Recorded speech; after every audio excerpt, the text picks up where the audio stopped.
اس لیے اجتماع ہو رہا ہے کہ کیسے یہ مجمع آئے، اس بات کو سنے، سمجھے، دلوں میں اتارے، یہ بات ہر مسلمان کے دل میں اترے.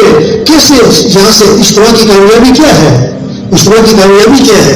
مجمع بہت زیادہ، اللہ کرے مجمع ہے بہت زیادہ، لیکن اجتماع کی کامیابی کیا ہے کہ جو مجمع آیا یہ بات کو سمجھے بھائی کہ ہمارا اصل کام کیا ہے، ہماری اصل ذمہ داری کیا ہے.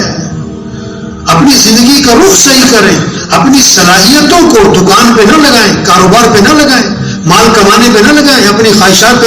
صرف یہ نہیں کہ 4 ماہ لگائیں، 4 ماہ کی بات بھی نہیں ہے، 4 ماہ لگے تو چھٹی ہے. صرف یہ بھی نہیں کہ سال نہیں، پوری زندگی. ہماری زندگی کا مقصد کیا ہے؟ ہمارے حاجی عبدالوہاب صاحب رحمۃ اللہ علیہ ہمیشہ بیان کے بعد جو ان کی تشکیل ہوتی تھی نا، کبھی یہ تشکیل نہیں فرماتے تھے بتاؤ بھی چلنے کے لیے کون تیار، بتاؤ بھی 4 مہینے کے لیے کون تیار، ہاں بھی سال کے لیے کون تیار. حاجی صاحب کی تشکیل ایک ہی ہوتی تھی، بتاؤ بھی اس کام کو اپنا کام کون بنائے گا، اس کام کو اپنا.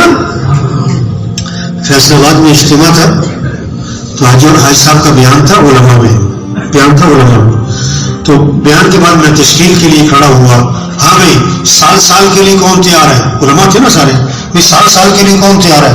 حاجی صاحب نے ایک تھپڑ مارا، تو سال کی بات کرتا. میں کہتا ہوں اس کو اپنا کام بناؤ، اس کا اپنا کیا بناؤ. تو بھائی تبلیغ ایک کام ہے اور بہت بڑا کام ہے اور بہت اہم کام ہے. یہ اجتماع اس لیے ہو رہا ہے کہ اللہ کرے